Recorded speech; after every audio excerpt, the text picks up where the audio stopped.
जय हिंद दोस्तों, आपके अपने YouTube channel math and science academy में आप लोग का स्वागत है। पिछले वीडियो में हमने बात की थी नंबर सिस्टम की। आज भी हम बात करेंगे नंबर सिस्टम की। वो पार्ट 1 था, आज पार्ट 2 है। आज जो है हम नंबर सिस्टम में जो है कुछ खास नंबर का जो है डेफिनेशन देखेंगे, उसका एग्जाम्पल देखेंगे और समझने का कोशिश करेंगे वो नंबर क्या होती है। तो जैसे कि संख्या होती है, ठीक है, नंबर सिस्टम में पहला टॉपिक टर्म जो होता है वो नंबर आती है। और नंबर को हम लोग क्या कहते हैं, पिछले वीडियो में 3 पार्ट में बांटे थे, ठीक है। पहला था वास्तविक संख्या। वास्तविक संख्या इंग्लिश में इसको बोलते हैं रियल नंबर। और दूसरा अवास्तविक संख्या, इंग्लिश में इसको बोलते हैं इमेजिनरी नंबर। Imaginary number. और तीसरा होता है सम्मिश्र संख्या, इंग्लिश में बोलते हैं कॉम्प्लेक्स नंबर। वास्तविक संख्या में, वास्तविक संख्या का मतलब हुआ वो संख्या जो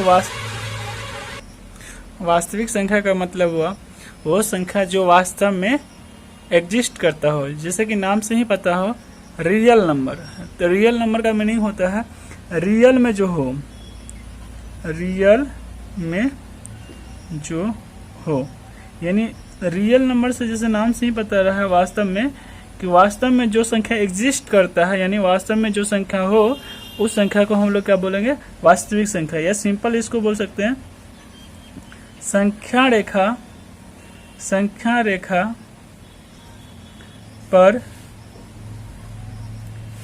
जितनी भी संख्या होती है सभी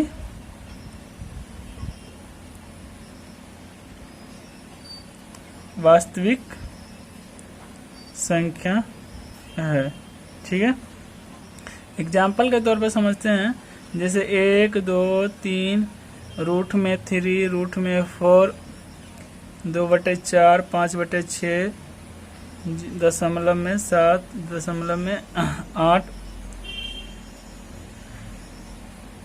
2.3333, पाई इन्फिनिटी, यानी ये सारा संख्या क्या है, मेरा वास्तविक संख्या है, ठीक है। निगेटिव वाली भी संख्या भी मेरी क्या हो जाएगा, वास्तविक संख्या हो जाएगी। तो वास्तविक संख्या का मतलब हुआ जो संख्या वास्तव में एग्जिस्ट करेगी, इन सारी संख्या को हम लोग क्या बोलेंगे, वास्तविक संख्या। वहीं पर अब अगर हम अवास्तविक का संख्या बात करें तो यानी यहाँ पर बोल रहा है इमेजिनरी।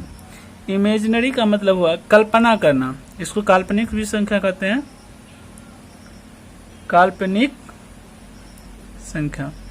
तो काल्पनिक संख्या का मतलब हुआ ऐसी संख्या जिसको हम सिर्फ कल्पना कर सकते हैं, ठीक है, जो रियल में एग्जिस्ट नहीं करता, यानी रियल में होता नहीं है, उस संख्या को हम लोग बोलेंगे अवास्तविक संख्या या काल्पनिक संख्या। जैसे काल्पनिक संख्या में, जैसे कि अगर हम रियल संख्या में इमेजिन करते हैं कि अगर 4 का स्क्वायर रूट क्या होगा, 2, यानी यहाँ पर 4 है। सपोज इस 4 के जगह पर ये प्लस में है तब इसका 2 होता। अगर यहाँ पर माइनस होता तब क्या होता, हम क्या करते हैं, कल्पना करते हैं। तो अगर यहाँ पर -4 होता है एग्जाम्पल के तौर पे, तब हमको इसका स्क्वायर रूट निकालना बहुत ज़्यादा टफ हो जाता। तो हम इसका स्क्वायर रूट आसानी से इसको -2 नहीं लिख सकते हैं, ठीक है। अगर -2 लिखेंगे तो ये मेरा क्या हो जाएगा, गलत हो जाएगा। तो इस तरह की संख्या को ही हम लोग क्या बोलते हैं, अवास्तविक संख्या, यानी इमेजिनरी नंबर, यानी जो सिर्फ कल्पना के आधारित है, जो सिर्फ कल्पना पर आधारित है। तो अगर इसका एग्जाम्पल देखें, इसको ऐसे भी बोल सकते हैं, ऐसी संख्या जो वास्तविक संख्या नहीं हो, अवास्तविक संख्या बोल सकते हैं। ऐसी संख्या जो वास्तविक संख्या नहीं हो। ठीक है, इसका एग्जाम्पल अगर देखें तो माइनस में 4 हो जाएगा, माइनस में 9 हो जाएगा, माइनस में 7 हो जाएगा। इस तरह की संख्या को हम लोग क्या बोलेंगे? वास्तविक संख्या। अब एक होता है इसमें आयोटा। आयोटा, ठीक है, आयोटा क्या होता है? इमेजिनरी नंबर का ही आई होता है। माइनस आई स्क्वायर बराबर जो होता है इसका मान होता है -1, और इसी -1 को लेकर ही हम लोग इस संख्या को पढ़ते हैं। जैसे कि सिंपल में यहाँ -4 लिखा हुआ है, तो इसको हम लोग क्या लिख सकते हैं? 4 गुना -1, और 1 को हम लोग क्या लिख सकते हैं? आई स्क्वायर। तो 4 और इसको क्या लिख सकते हैं? आई स्क्वायर, और इसका क्या हो जाएगा? स्क्वायर रूट 2, और इसका स्क्वायर रूट क्या हो जाएगा? आई। ये हो जाएगा 2i, यानी इसका स्क्वायर रूट क्या हो जाएगा? इसका स्क्वायर अंडर रूट -4 का स्क्वायर रूट जो होगा 2i हो जाएगा। इस तरह से इसका हम लोग क्या निकालते हैं? रूट निकालते हैं। इसी को हम लोग बोलते हैं अवास्तविक संख्या। इसी तरह जो है हम सभी संख्या का निकाल सकते हैं। अब दूसरा आता है कॉम्प्लेक्स नंबर, यानी सम्मिश्र संख्या। तो सम्मिश्र संख्या क्या होती है? जो वास्तविक संख्या यानी रियल नंबर और इमेजिनरी नंबर को मिलने से जो बनता है उसको हम लोग क्या बोलते हैं? सम्मिश्र संख्या। जो वास्तविक एवं अवास्तविक संख्या के सहायता से बनता है, उससे सम्मिश्र संख्या यानी कॉम्प्लेक्स नंबर कहते हैं। ठीक है, तो कॉम्प्लेक्स नंबर क्या हो गया? जो वास्तविक संख्या और अवास्तविक संख्या से मिलकर बनेगा उसको, अगर इसका फॉर्म हम लोग देखें, ठीक है, तो फॉर्म देखें ये इस तरह से हो जाएगा a + bi, जहां पर ये सब क्या है? ये और ये दोनों पूर्णांक है। पूर्णांक आगे हम डिस्कस करेंगे पूर्णांक क्या होता है। यानी सिंपल यहाँ पर पूर्णांक का मतलब समझिए जो कंप्लीट संख्या हो, यानी इसका मान 1 2 3 4 6 7 इस तरह की संख्या आएगी, तो इस तरह को हम लोग क्या बोलेंगे? पूर्णांक। यहाँ पर माइनस भी हो सकता है, प्लस या माइनस रहे तो इस तरह की संख्या को हम लोग क्या बोलेंगे? कॉम्प्लेक्स नंबर बोलेंगे। एग्जाम्पल के तौर पे देख लेते हैं। 2 + 3i, 3 + 4i, 2 - 4i, ठीक है, etc। ये मेरा क्या हो जाएगा? सम्मिश्र संख्या। ठीक है, आगे जो है इसके आगे हम डिस्कस करेंगे परमेय संख्या और अपरमेय संख्या। वास्तविक संख्या को ही 2 पार्ट में बांटा गया था, जिसको क्या बांटा था? परमेय संख्या और अपरमेय संख्या। वास्तविक संख्या को 2 पार्ट में बांटा गया है। वास्तविक संख्या यानी रियल नंबर। वास्तविक संख्या को 2 पार्ट में बांटा गया है। वास्तविक संख्या को 2 पार्ट में बांटा गया है।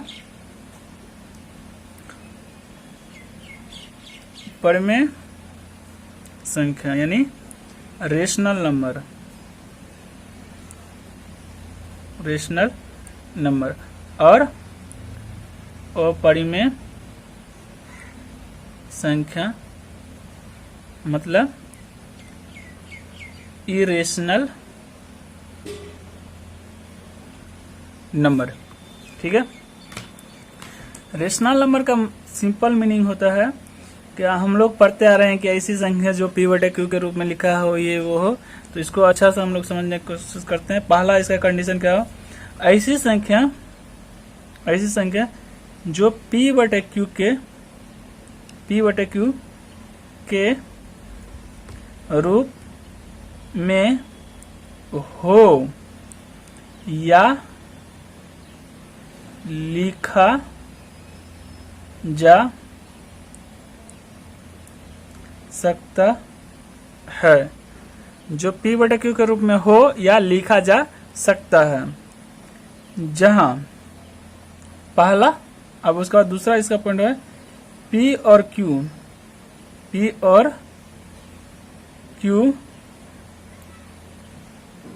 पूर्णांक हो, P और Q पूर्णांक हो। तीसरा इसका पॉइंट हो जाएगा Q equal to not zero हो। इसका मतलब हुआ Q जो है जीरो के बराबर नहीं हो, यानी नीचे में जीरो नहीं आना चाहिए।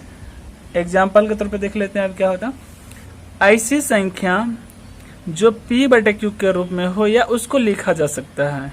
ठीक है, जिस संख्या को हम लोग P बटे Q के रूप में लिख सकते हैं या लिखा जा सकता है, या ये पहले से P बटे Q के रूप में हो या उसको लिख सकते हैं। ऐसा नहीं कि जो संख्या P बटे Q के रूप में नहीं रहेगा उसको हम लोग नहीं बोल सकते हैं उसको भी परिमेय संख्या, लेकिन यहाँ पर वही कंडीशन है कि उसको लिखा जा सकता चाहिए और जहाँ पे P और Q जो है पूर्णांक हो।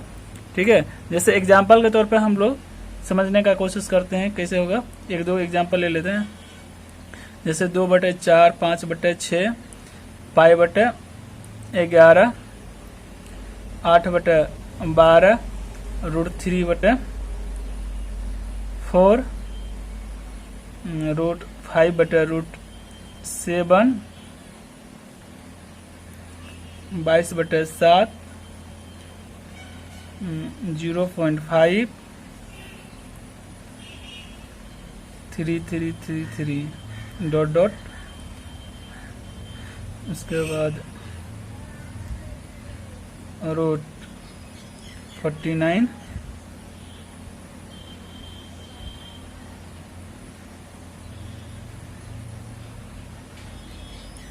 जीरो 0/0, ठीक है। इसके बाद हम इसको देखने की कोशिश करते हैं, समझने की कोशिश। यहाँ पे देखिए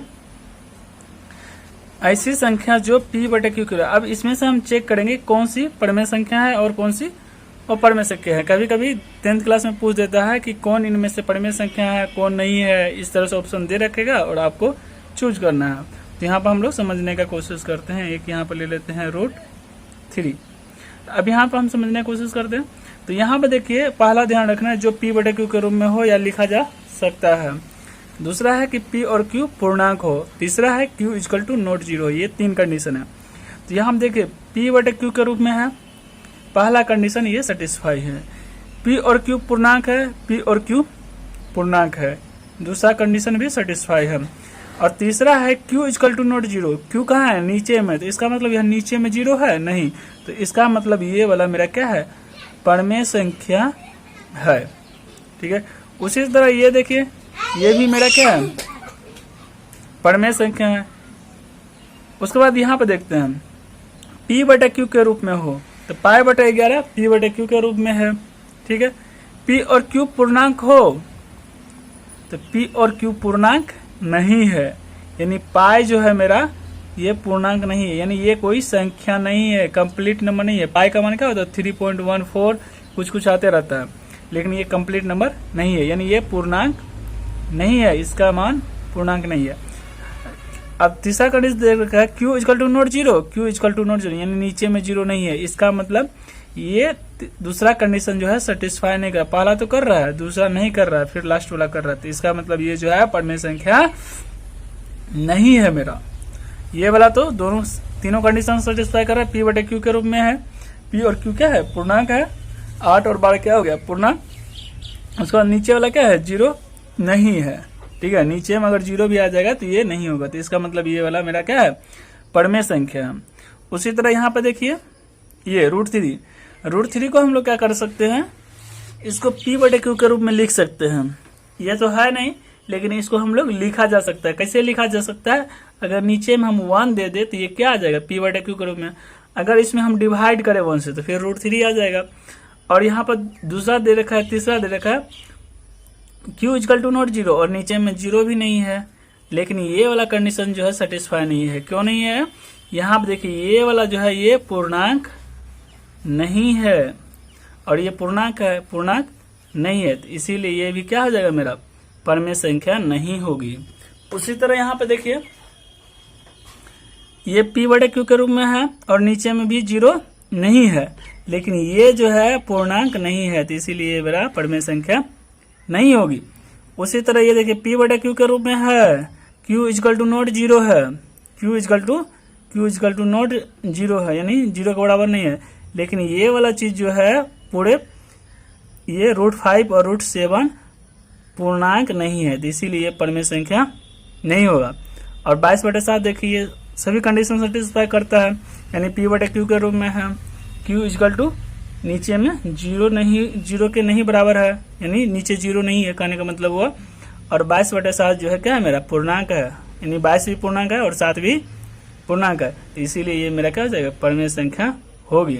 अब यहाँ पे देखिए क्या है 2/2.5, तो इसको हम लोग क्या कर सकते हैं, इसको हम लोग परमेय संख्या p बटे q के रूप में लिख सकते हैं। कैसे लिख सकते हैं, अगर हम दशमलव हटाए तो यहाँ पे क्या आ जाएगा 10। अब ये देखिए p बटे q के रूप में आ गया, और उसके बाद p और q क्या है पूर्णांक है, और q इजकल टू नीचे 0 नहीं है 10 है, ठीक है, तो इसीलिए ये वाला मेरा क्या हो जाएगा परमेय संख्या होगी।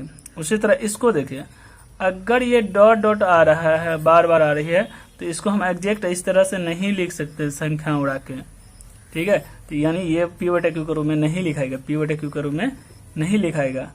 और ना ही इसको हम बार बार ये रेकरिंग आ रहा है, और ना ही ये कंप्लीट संख्या है, अगर रेकरिंग नहीं हटाइए ये दशमलव नहीं हटाएंगे तो ना ही ये कंप्लीट नंबर है, तो इसीलिए ये परमेय संख्या नहीं होगी।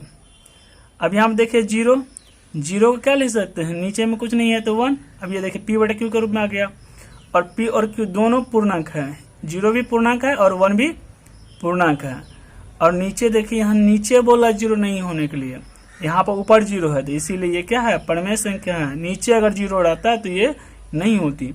यहाँ पर देखिए p बटे q के रूप में है, p और q दोनों पूर्णांक है, दूसरा कंडीशन सेटिस्फाई है, पहला कंडीशन और दूसरा कंडीशन सेटिस्फाई है, लेकिन तीसरा वाला कंडीशन जो है नीचे क्या है 0 नहीं हो, लेकिन यहाँ नीचे क्या है 0 है, इसीलिए ये वाला क्या हो जाएगा मेरा परमेय संख्या नहीं होगी। अब ये लास्ट देखिए 49, यानी इस संख्या का स्क्वायर रूट निकलता है, ठीक है, ऐसे यहाँ पर लिखिएगा p बटे q, तो यहाँ पर कहिएगा सर यहाँ रूट है, तो रूट है तो उससे कोई मीनिंग नहीं है, तो अगर इसको हम इसका स्क्वायर रूट निकालेंगे तो इसका स्क्वायर रूट क्या आ जाएगा 7 आ जाएगा, और नीचे में 1 आएगा। अब ये देखिए p बटे q के रूप में भी है, p और q पूर्णांक भी है, और q इजकल टू नॉट 0 भी है, तो इसीलिए क्या हो जाएगा परमेय संख्या होगी।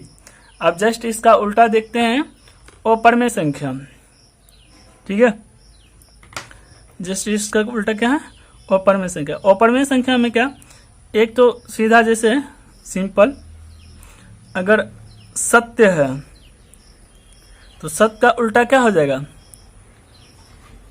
असत्य।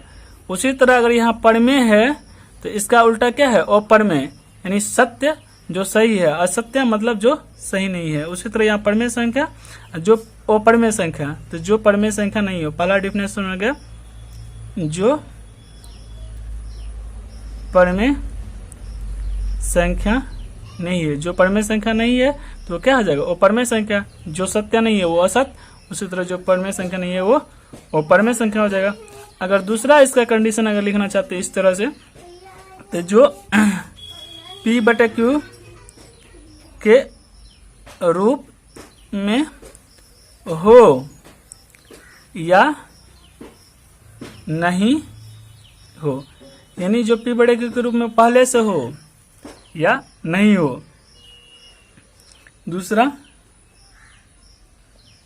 p और q, p और q पूर्णांक यहाँ पर था, यहाँ पर नहीं हो, p और q पूर्णांक नहीं हो। लास्ट एंड आखिरी q इजकल टू नॉट 0, यानी q जो है 0 के बराबर नहीं हो। तो इस कंडीशन में इस पूरे चीज को हम लोग क्या बोलेंगे अपरमेय संख्या। पहला क्या, जो परमेय संख्या नहीं हो अपरमेय संख्या, सिंपल मीनिंग। दूसरा इसमें 3 कंडीशन दे रखा है, जो p बटे q के रूप में हो पहले से या नहीं हो, दूसरा है पी और क्यू पूर्णांक नहीं हो, और लास्ट है क्यू इक्वल टू 0 नहीं हो। इस संख्या को हम लोग क्या बोलेंगे?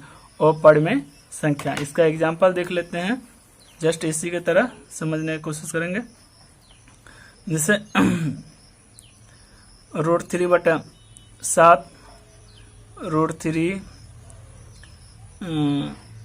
16 पाई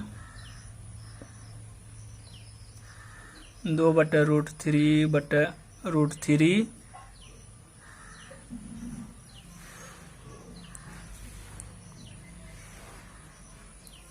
बार बार आ रहा है, या 10/3, और इसको दशमलव देंगे तो हो जाएगा 3.333। यहाँ पर देखिए ये जो है p/q के रूप में है, ठीक है, लेकिन यहाँ पर ऊपर वाला जो है पूर्णांक नहीं है। इसमें ऐसा नहीं है कि दोनों होना चाहिए, इसमें से ये वाला जो है पूर्णांक नहीं है, और q इक्वल टू नॉट 0 है, यानी नीचे 0 नहीं है, ये पूर्णांक नहीं है, तो इसीलिए क्या हो जाएगा? अपरिमेय संख्या हो जाएगी। अब यहाँ पर देखिए इसका स्क्वायर रूट नहीं निकलेगा। अब नहीं निकल रहा है तो ये तो है ही नहीं, p/q के रूप में भी नहीं है, स्क्वायर रूट भी नहीं निकल रहा। अगर इसका 1 करते हैं तो मान चलिए p/q के रूप में आ भी गया, लेकिन ये वाला चीज जो है क्या है? मेरा पूर्णांक ही नहीं है, तो इसीलिए ये भी नहीं होगा। इसका देखिए स्क्वायर रूट निकल रहा है, तो स्क्वायर रूट निकल रहा है, तो इसका मतलब ये क्या हो जाएगा? मेरा परिमेय संख्या होगा, और परिमेय संख्या नहीं होगा। पाई का मान जो है एग्जैक्ट 22/7 लिखते हैं, ठीक है, लेकिन ये एग्जैक्ट नहीं होता, यानी ये जो अप्रोक्सीमेट मान है, रियल मान नहीं है, तो इसीलिए पाई मेरा क्या हो जाएगा? अपरिमेय संख्या होगी। कोई भी चिन्ह जो लिख रहेगी, जैसे इन्फिनिटी लिखा रहेगा, इप्सिलॉन लिखा रहेगा, जी लिखा रहेगा, कोई भी अगर संकेत लिखा रहेगा, यानी इसमें अगर संकेत लिखा रहेगा तो उसका मान क्या हो जाएगा? वो अपरिमेय संख्या होगी। अब यहाँ पे देखिए ये अगर इस पूरे को देखिएगा और इसको, तो ये क्या है? p/q के रूप में है, ठीक है, q इक्वल टू नॉट 0 है, लेकिन ये पूरे अगर कहिएगा तो ये पूर्णांक नहीं है, ये भी पूर्णांक नहीं है। लेकिन अगर इसको जब सॉल्व कीजिएगा तो इसको अगर काटिएगा तो ये क्या हो जाएगा? कट जाएगा। जब कट जाएगा, कटने के बाद देखेंगे क्या आती है, कटने के बाद 2 आता है, तो इसीलिए ये परिमेय संख्या होगी, अपरिमेय संख्या नहीं होगी, ठीक है। ये क्या हो जाएगी? परिमेय संख्या। इसको क्या बोलेंगे? परिमेय संख्या, अपरिमेय। यहाँ हम देखिए बार बार रेकरिंग वाला आ रहा है, तो इसीलिए ये क्या हो जाएगा? अपरिमेय संख्या होगी। बताए तो इसको p/q के रूप में नहीं लिख सकते, और ये पूर्णांक भी नहीं है। अब यहाँ पर गौर कीजिएगा, अगर 10/3 रहेगी तो ये मेरा हो जाएगा परिमेय संख्या। अगर इसी को अगर हम भागा देके इस तरह की संख्या लाते हैं जो बार बार आती है, तो इसको बोलेंगे अपरिमेय संख्या, ठीक है।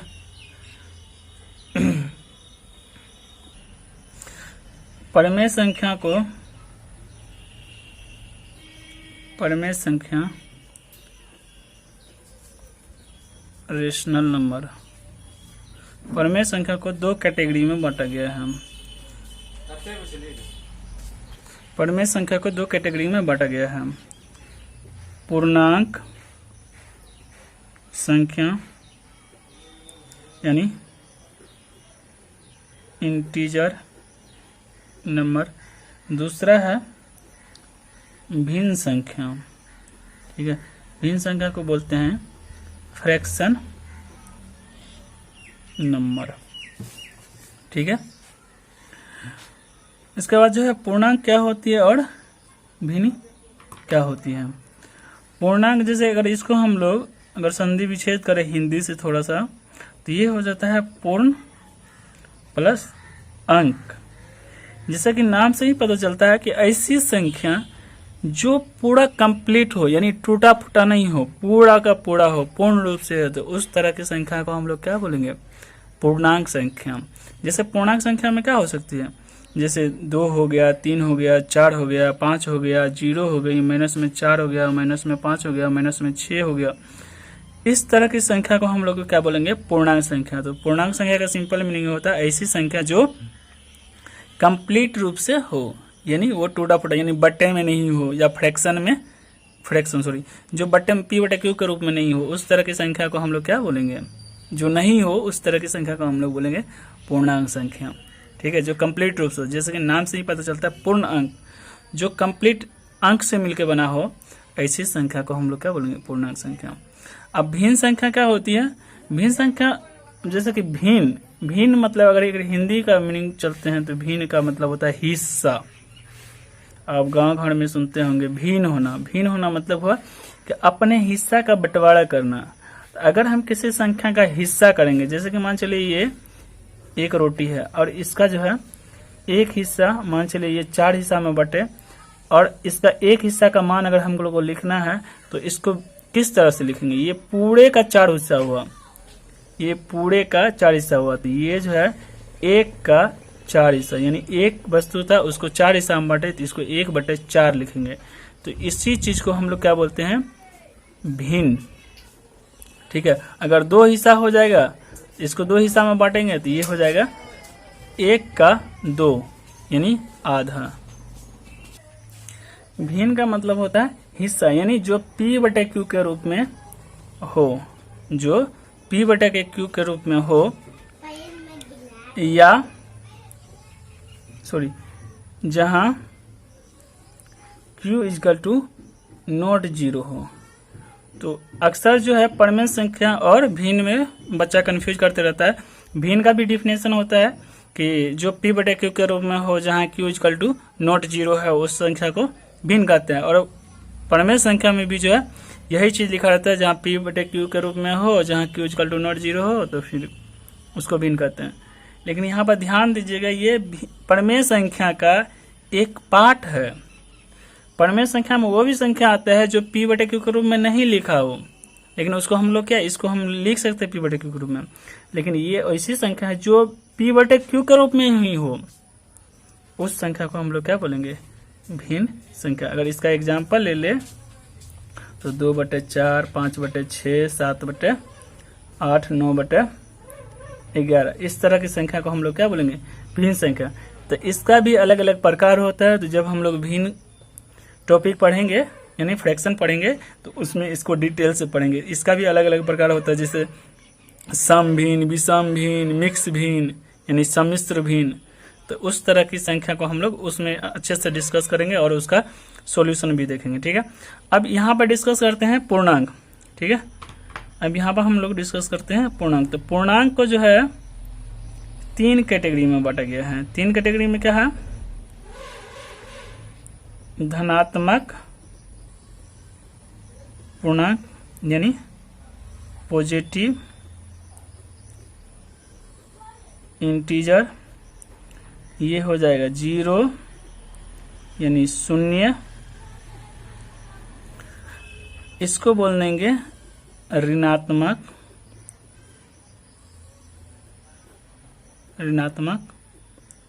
पूर्णांक, यानी निगेटिव नंबर। धनात्मक पूर्णांक में वो संख्या आएगी जो संख्या रेखा, यानी संख्या रेखा यानी नंबर लाइन के राइट साइड में हो, यानी इस तरफ से हो, राइट साइड यानी दायां तरफ हो, 0 के दायां तरफ हो, उसको हम लोग क्या बोलेंगे? धनात्मक पूर्णांक। ऐसी संख्या जो 0 के बायां साइड हो, ऋणात्मक साइड हो, तो इसको बोलेंगे निगेटिव, यानी लेफ्ट साइड में जो होगा, यानी दायां साइड में, उसको हम लोग बोलेंगे निगेटिव नंबर, यानी ऋणात्मक संख्या। और जो बीच में जो है उसको हम लोग क्या बोलेंगे? 0 बोलेंगे। ठीक है, और दायां साइड में जितनी भी संख्या आएगी उसको हम लोग बोलेंगे धनात्मक पूर्णांक, और बायां साइड में जितनी भी संख्या आएगी उसको बोलेंगे ऋणात्मक पूर्णांक, और बीच में जो आएगी उसको हम लोग क्या बोलेंगे? 0। तो दायां साइड में क्या लिख सकते हैं? 1 1 2 3 4, बीच में हो जाएगी 0, इधर हो जाएगी -1, -2, -3, इस तरह से ये इन्फिनिटी तक जाएगा, ये भी -इन्फिनिटी तक जाएगा। ठीक है, इस तरह से ये संख्या रेखा हम लोग दिखाते हैं। अच्छा, एक चीज और, ये एरो दिखाते हैं संख्या रेखा में, एरो का नहीं। इसका मीनिंग क्या होता है? इसका मीनिंग ये होता है कि अगर हमको जहां तक बढ़ाना होगा, अगर मान चलिए 5 तक चाहिए तो हम 5 तक इसको बढ़ाएंगे, और अगर आगे तक ले जाना है तो इसको और आगे बढ़ाकर हम ले सकते हैं, यानी ये इन्फिनिटी तक जा सकता है। एरो को देने का मतलब यही होता है। ठीक है, इसमें नोट करने वाली एक बात ये है ठीक है, ये तो धनात्मक पूर्णांक होगी, ये ऋणात्मक, ये जो जीरो जो है शून्य, ये क्या होगी? ठीक है, नोट में अगर इसको नोट करना चाहते हैं तो लिख सकते हैं, जीरो क्या होगी? शून्य। तो अगर शून्य पूछेगा तो शून्य जो है ना धनात्मक पूर्णांक है, ना ही ऋणात्मक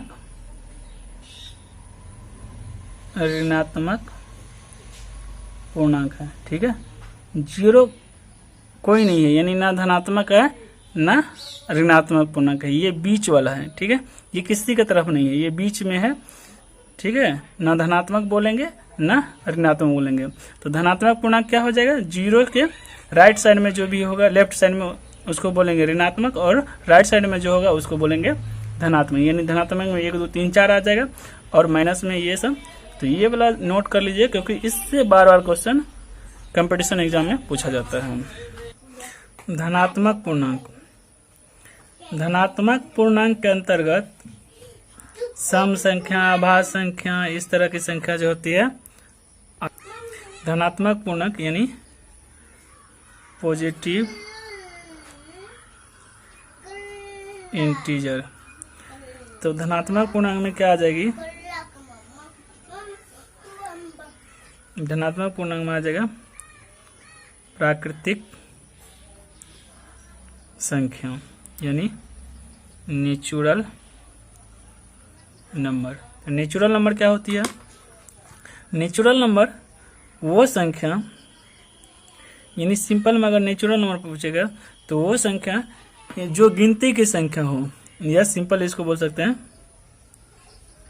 गिनती की संख्या, यानी काउंटिंग नंबर को हम लोग क्या बोलते हैं? प्राकृतिक संख्या। अगर एग्जाम्पल इसका देखें तो ये हो जाएगा 1 2 3 4 5 6 7 8, यानी इस तरह से इन्फिनिटी तक बढ़ते रहेगा। तो गिनती की संख्या जितनी भी होगी उसी को हम लोग क्या बोलेंगे? प्राकृतिक संख्या या नेचुरल नंबर। अब यहाँ पर कहिएगा सर जीरो क्यों नहीं ले सकते हैं? 0 1 2 3, तो जीरो इसीलिए नहीं लेंगे क्योंकि जीरो से हम किसी भी चीज को गिनना स्टार्ट नहीं करते हैं। जैसे कि अगर मान चलिए यहाँ पर मान चलिए एक ये वस्तु है, 2 वस्तु है, 3 वस्तु है, 4, अगर इसको हम लोग को काउंट करना है तो इसको 1 2 3 4, यानी ये 4 वस्तु होगी, ना कि 0 1 2 3, ये 3 वस्तु होगी। ठीक है, ये 4 वस्तु होगी। तो इसीलिए गिनती की संख्या यहाँ पे लिखा हुआ है गिनती की संख्या, तो गिनती की संख्या क्या है? 1 2 3 4। तो जीरो जो है मेरा क्या हो जाएगा? प्राकृतिक संख्या नहीं होगी, यानी नेचुरल नंबर नहीं होगी। तो यहाँ नोट करके लिख सकते हैं 0, यानी शून्य प्राकृतिक संख्या नहीं है। दूसरा नोट लिख सकते हैं सबसे छोटी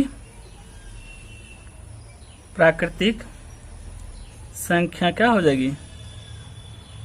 1 है। अगर सबसे छोटी सम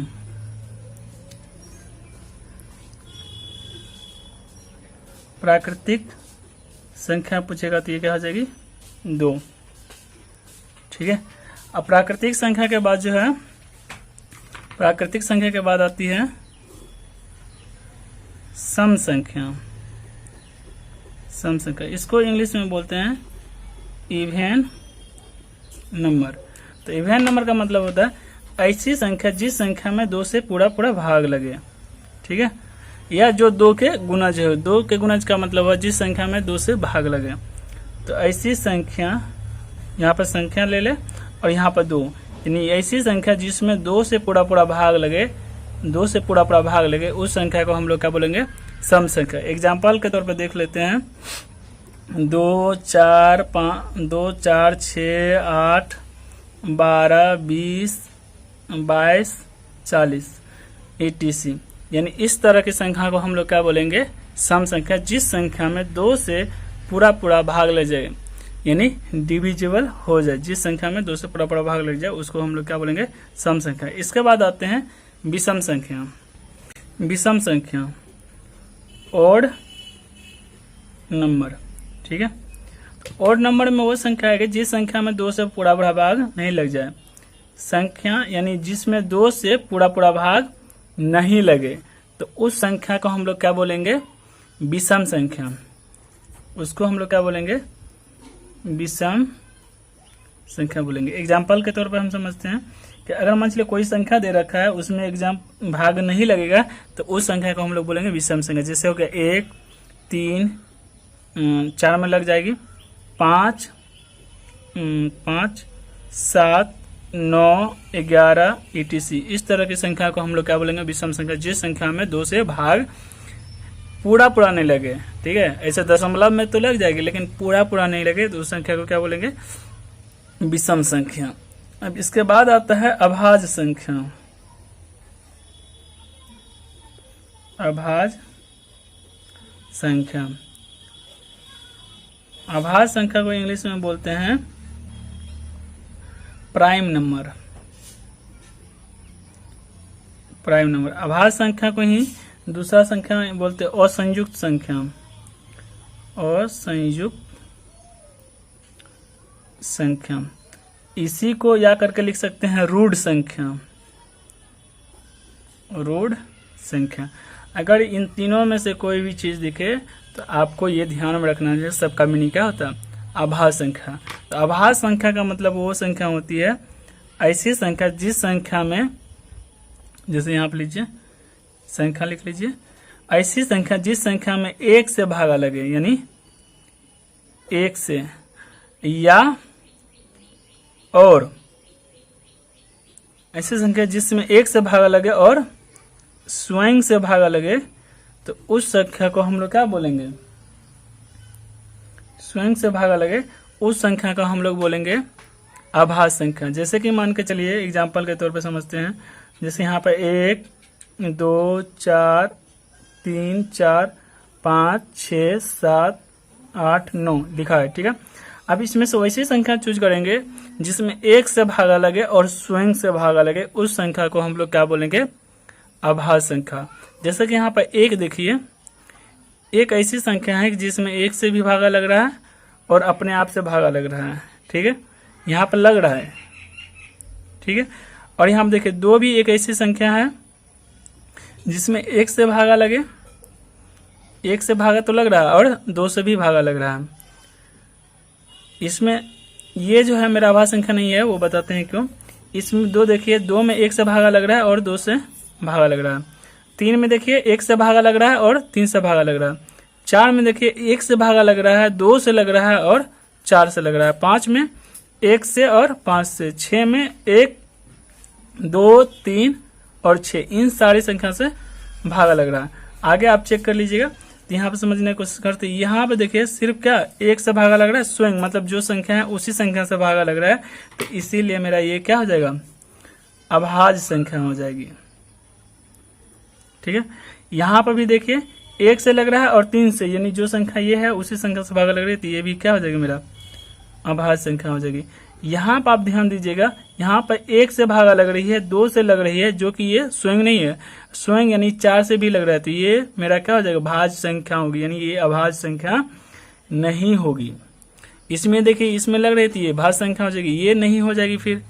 तो यानी अभाज्य संख्या वो संख्या होगी जिसमें 1 से भागा लगे और स्वयं से भागा लगे, उस संख्या को हम लोग बोलेंगे भाज्य संख्या, अभाज्य संख्या। तो अभाज्य संख्या का एग्जाम्पल ले लेते हैं। 2 3 5 7 7 11 13 etc, ठीक है। अब जो है एक जो है मेरा भाज्य संख्या क्यों नहीं है, तो इसका दूसरा डिफिनेशन होता है ऐसी संख्या जिसका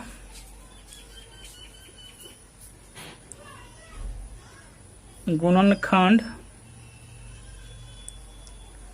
2 हो।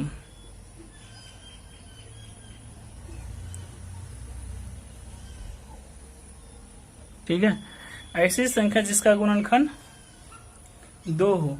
कहने का मतलब ऐसी संख्या जो 2 संख्या से उसमें भागा दे सकते हैं। इसी को आप अपवर्तक भी बोल सकते हैं, गुणज।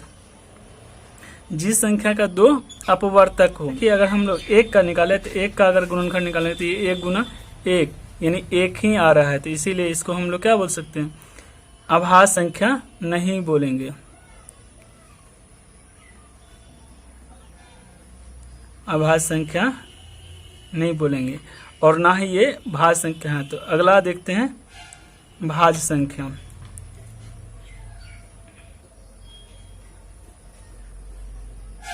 भाज्य संख्या इसको बोलते हैं, इसको और में बोल देते हैं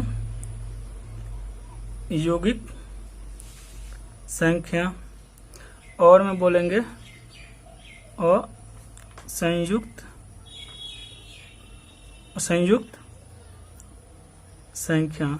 इंग्लिश में इसको बोलते हैं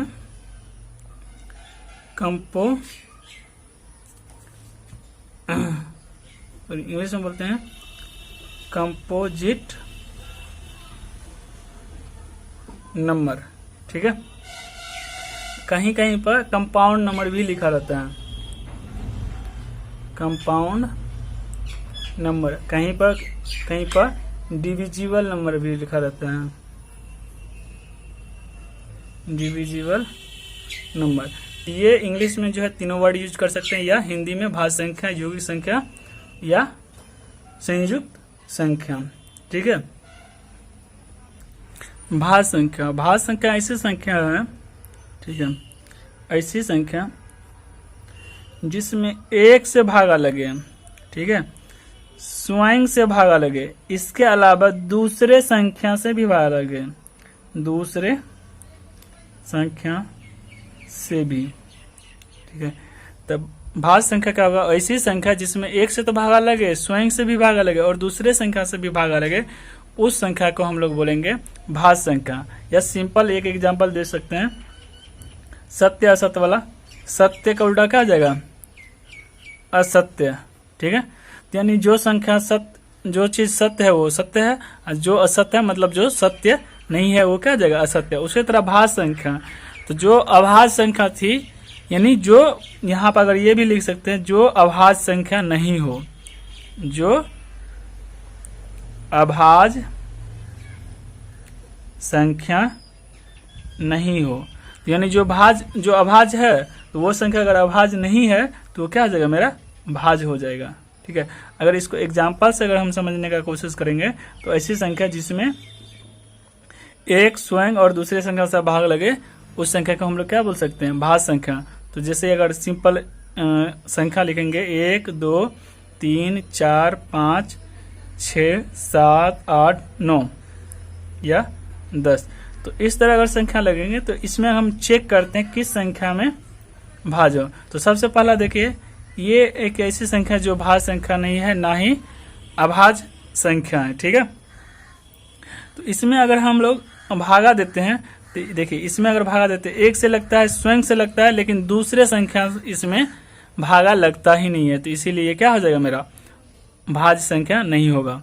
अब 2 चेक करते हैं, 2 में 1 से लग रहा है, स्वयं से लग रहा है, लेकिन दूसरा संख्या से नहीं लग रहा है, तो ये भी मेरा भाज्य संख्या नहीं होगा। 3 देखते हैं, 3 में 1 से लग रहा है, स्वयं यानी 3 से लग रहा है, दूसरे संख्या से भागा नहीं लग रहा है, तो ये भी मेरा भाज्य संख्या नहीं होगा। अब 4 में चेक करते हैं, 4 में 1 से लग रही है, उसके बाद 2 से लग रही है, उसके बाद 4 से लग रहा है। यहाँ आप देखिए, स्वयं से 1 से तो लग रहा है, स्वयं से लग रही है, और दूसरी संख्या क्या हो जाएगी यहाँ पे 2, ये जो है दूसरे संख्या है, तो इसीलिए ये मेरा क्या हो जाएगा, भाज्य संख्या हो जाएगा। 5 चेक करते हैं, 5 में 1 से लग रहा है और 5 से लग रहा है, तो ये भाज्य संख्या नहीं है। 6 में देखते हैं, 1 से लगेगा, 2 से लगेगा, 3 से लगेगा, 6 से लगेगा, तो यहाँ दूसरा संख्या जो है 2 आ गया, 2 और 3, तो इसीलिए भाज्य संख्या है, डिविजिबल नंबर। उसी तरह इस सब का भी चेक कर सकते हैं। तो यहाँ पर हम नोट करने वाली बात यह है कि सबसे छोटी भाज्य संख्या मेरा क्या हो जाएगा, 4। नोट में अगर लिखना चाहते हैं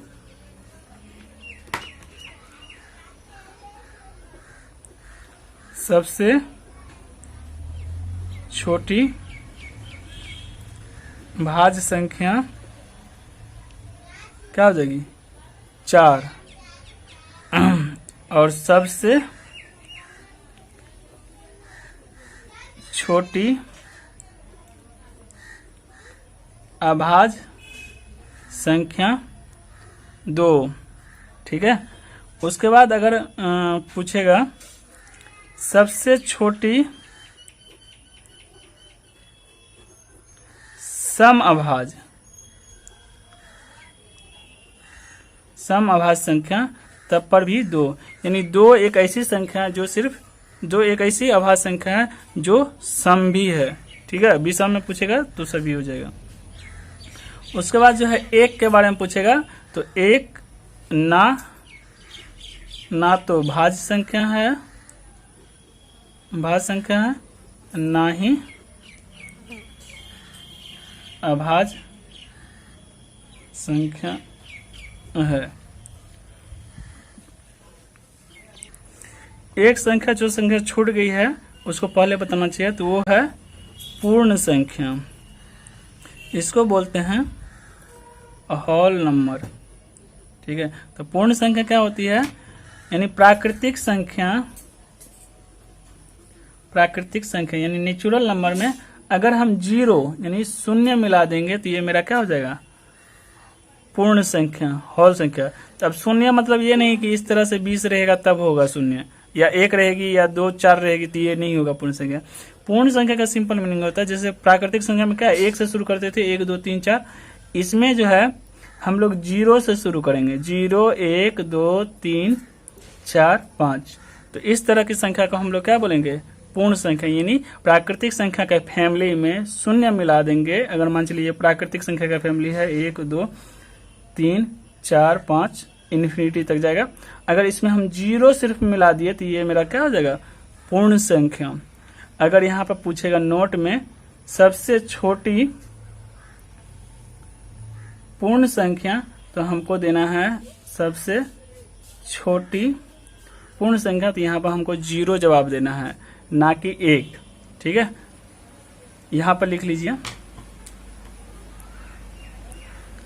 सबसे छोटी पूर्ण संख्या क्या हो जाएगी, मेरा 0 होगी, ना कि 1 होगा। ठीक है, संपूर्ण संख्या जैसे नाम से ही पता चलता है, कंप्लीट नंबर। तो संपूर्ण संख्या क्या होती है, ऐसी संख्या जिसका अपवर्तक का जोड़, ठीक है, यानी जिस संख्या से वह भागा लगती है उसका अगर जोड़ उस संख्या के 2 गुने के बराबर हो तो उस संख्या को हम लोग क्या बोलेंगे, संपूर्ण संख्या। ऐसी संख्या, ठीक है, ऐसी संख्या जैसे ये एक कोई संख्या है, सिंपल समझिएगा, ये कोई संख्या है, ठीक है, और इसमें जिस संख्या से भागा लग रही है, अगर उस संख्या का जोड़, ठीक है, जिस संख्या से ये भागा लगेगी, जैसे यहाँ पर मान चलिए 6 है, अगर यहाँ पर जिस संख्या से 1 से भागा लगेगी, 2 से भागा लगेगी, 3 से भागा लगेगी और 6 से भागा लगेगी, यानी ये जिस संख्या से, यानी इसके अपवर्तक, इस संख्या को अपवर्तक कहते हैं। ऐसी संख्या जिसके अपवर्तक का जोड़, ऐसी संख्या जिसके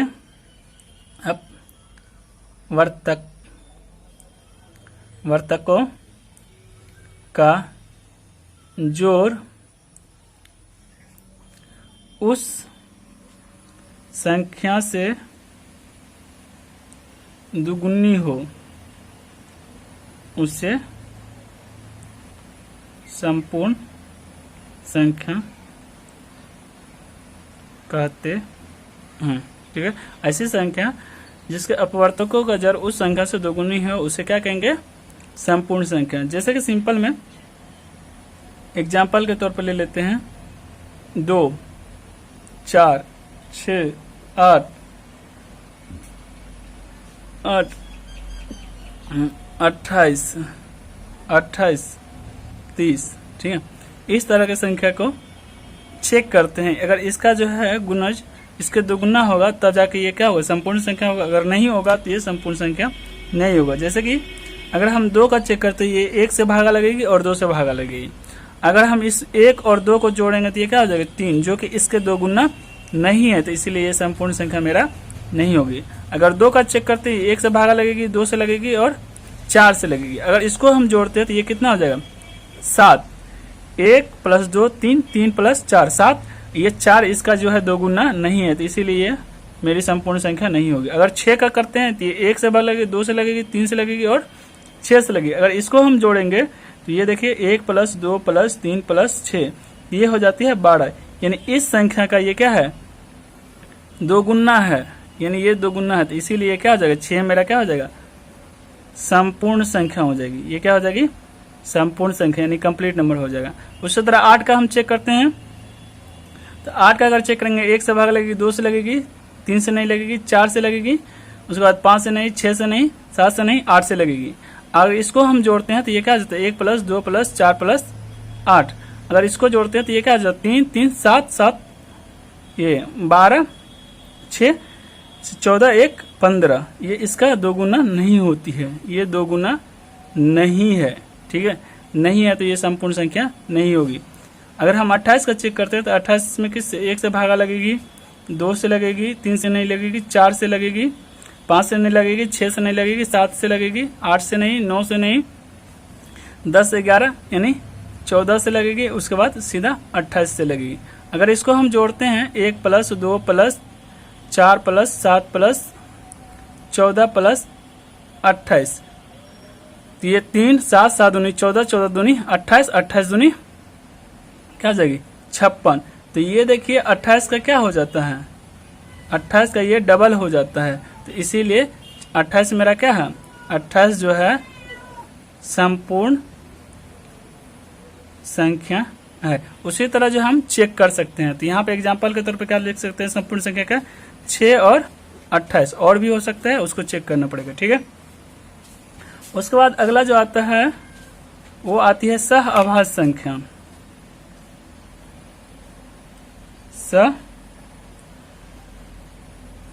सहअभाज्य संख्या, इसको इंग्लिश में बोलते हैं को प्राइम नंबर, ठीक है। को प्राइम नंबर वो संख्या होती है को प्राइम नंबर यानी दो संख्या का जोड़ा,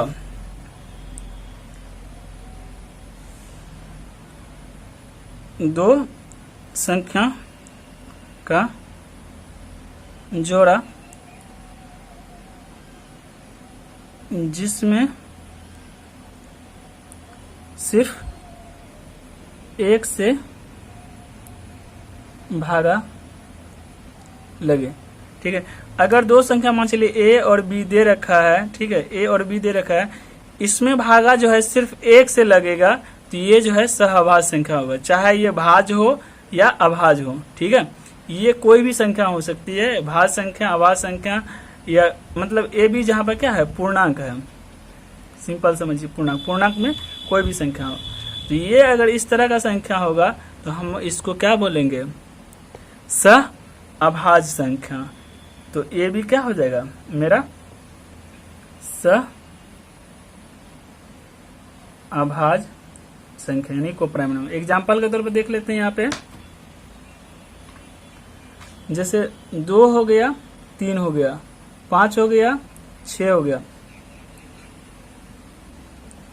8 हो गया, 9 हो गया, 12 6।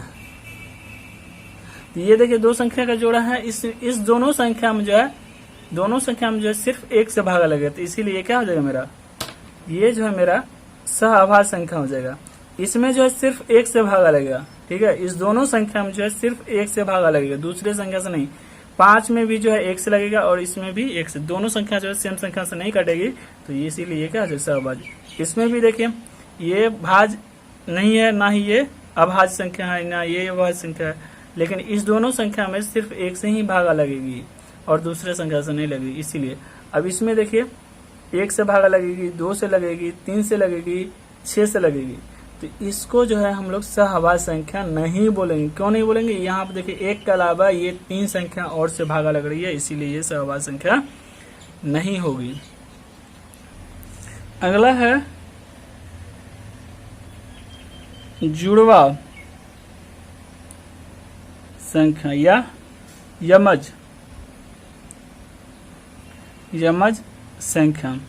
इसको इंग्लिश में बोलते हैं ट्विन प्राइम नंबर, ट्विन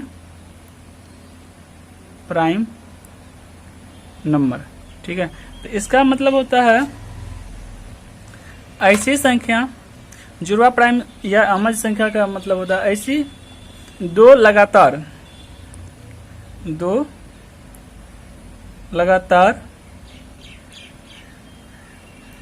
अभाज्य संख्या का जोड़ा जिसका अंतर 2 हो। ठीक है, यानी 2 अभाज्य संख्या लेना है जो पेयर में हो, यानी जोड़ा में हो। अगर उसका अंतर 2 है तो उसको क्या बोलेंगे? जुड़वा या यमज या ट्विन प्राइम नंबर। ठीक है, मान के चलिए ए और बी 2 संख्या दे रखा है। ठीक है, और ए बी, पहला कंडीशन क्या है? ए एंड बी जो है क्या होना चाहिए? अभाज्य संख्या होना चाहिए, अभाज्य संख्या। जबकि पिछले वाला संख्या में यानी को प्राइम में जो है ये जरूरी नहीं था कि ये अभाज्य संख्या है, ये दोनों क्या होना चाहिए? अभाज्य संख्या। दूसरा बात, b माइनस ए, यानी यहाँ पर अगर b जो है बड़ा है a से, तो b माइनस ए जो है 2 आना चाहिए, यानी इस दोनों का अंतर घटाव जो है 2 आना चाहिए, तब जाके ये क्या हो जाएगा? जुड़वा अभाज्य संख्या। एग्जाम्पल के तौर पे समझते हैं, जैसे कि मान के चलिए 2, 3, 5, 7, 11, 13, 17, 19, 21, ये सब क्या है? अभाज्य संख्या।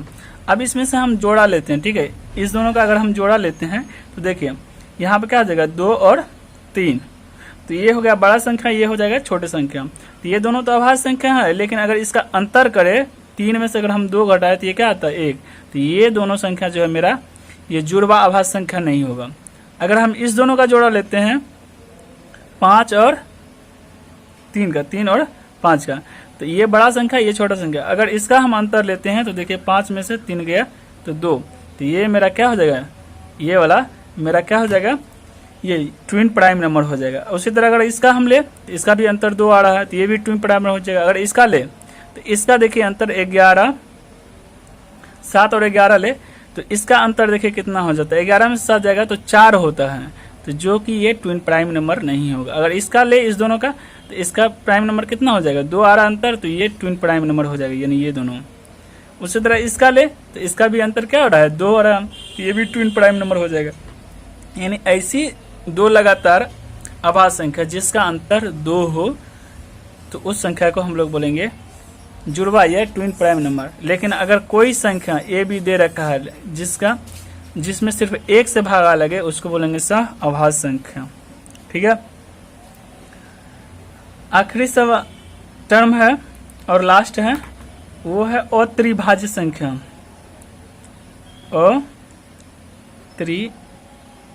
अत्रिभाज्य संख्या, इंग्लिश में इसको बोलते हैं प्राइम ट्रिपलेट नंबर। ठीक है, तो प्राइम ट्रिपलेट नंबर क्या होती है? तो ऐसी संख्या जो एक विशेष फॉर्म में हो, जैसे p, p+2, p+6 और या p, p+4 या p+6। ऐसी संख्या जो p, p+2 या p+6 या p, p+4 या p+6 के रूप में हो, उस संख्या को अत्रिभाज्य करते हैं। यानी यहाँ पर देख लीजिएगा अंतर, पहला अगर कोई x है तो उसमें दूसरा अंतर क्या हो जाएगा? उसमें 2 जुटा होना चाहिए, या फिर उसमें अगला है उसमें 4 जुटा होना चाहिए, या और करके अगर यहाँ पर x है तो उसमें कितना जुटा होना चाहिए, 4 जुटा होना चाहिए। अगर उसके बाद फिर कितना जुटा होना चाहिए, 2 संख्या। तो इस तरह की संख्या को हम लोग बोलेंगे, क्या बोलेंगे, अत्रिभाज्य संख्या। यानी ऐसी संख्या जो इस फॉर्मेट में हो उसको हम लोग क्या बोलेंगे, अत्रिभाज्य संख्या बोलेंगे। अगर एग्जाम्पल के तौर पर हम देखें, ठीक है, तीनों क्या होगा, अभाज्य संख्या हो जाएगा। तो इस तरह के संख्या को हम लोग अत्रिभाज्य संख्या देखेंगे। जैसे कि एग्जाम्पल के तौर पर ले लेते हैं 5, 3, 11, 5, 7, 11, 5, 7, 11। यहाँ आप देखिए अगर पहला संख्या 5 है, ठीक है, पहला संख्या 5 है, तो इसमें देखिए 5 2 7, यानी इसमें 2 प्लस हुआ है तो ये क्या हो जाएगा, 7। अगर इसमें फिर अगर 4 प्लस करेंगे, 5 में अगर हम 4 प्लस करेंगे तो ये क्या हो जाएगा, 11 हो रहा है। अगर हाँ इसमें कितना, हाँ इधर इसमें ना, हाँ इसमें 4 प्लस करेंगे, इसमें 6 प्लस करेंगे तो 11 हो जाएगा, इसमें 4 प्लस करेंगे तो 11 हो जाएगा, इसमें 4 प्लस करेंगे तो ये 11 हो रहा है। तो यानी मेरा जो है 5, 7, 11 जो है क्या हो जाएगा मेरा, ये अत्रिभाज्य संख्या यानी ट्रिपलेट नंबर हो जाएगा। उसी तरह अगर हम देखते हैं 7, 11, 13, तो पहला संख्या मेरा क्या हो जाएगा, 7। इसमें देखिए यहाँ 7 हो गया, तो 7 में अगर हम लोग 2 जोड़ेंगे तो ये क्या हो जाएगा, 9 हो रहा। अगर हम लोग 7 में 4 जोड़ेंगे, इसमें 4 जोड़ेंगे, ये कितना हो रहा, 13 हो रहा। 7 में 7 हुआ पहला, 7 में 2 जोड़ेंगे तो ये 9 हो रहा है, लेकिन यहाँ पे क्या है, 11 है, तो ये वाला मेरा रूल सेटिस्फाई नहीं हो रहा। अब ये वाला चेक करके देखते हैं, अगर हम 7 में 4 जोड़ेंगे, 7 में अगर हम 4 जोड़ेंगे तो ये क्या हो जाएगा, 11 पहला हो जाएगा, 7 में 11, फिर 7 में अगर हम लोग 4 जोड़ेंगे तो कितना हो जाएगा, ये इसमें 11 में अगर हम 2 जोड़ेंगे, किधर गए, ये 2 जोड़ेंगे तो ये कितना हो जाएगा, 13। तो ये देखिए ये वाला रूल फॉलो नहीं किया, लेकिन ये वाला रूल फॉलो कर गया, तो इसी मतलब या तो ये फॉलो करे या ये फॉलो करे, तो दोनों संख्या को हम लोग क्या बोलेंगे, प्राइम ट्रिपलेट नंबर। तो पहला ये हो जाएगा, दूसरा मेरा क्या हो जाएगा, 7, 11, 13। इस तरह की संख्या को हम लोग बोलेंगे अत्रिभाज्य संख्या या प्राइम ट्रिपलेट नंबर। आज इतना ही, तब तक के लिए धन्यवाद। और अगले क्लास में हम लोग जो है इस पे आधारित क्वेश्चन करने वाले हैं, ठीक है।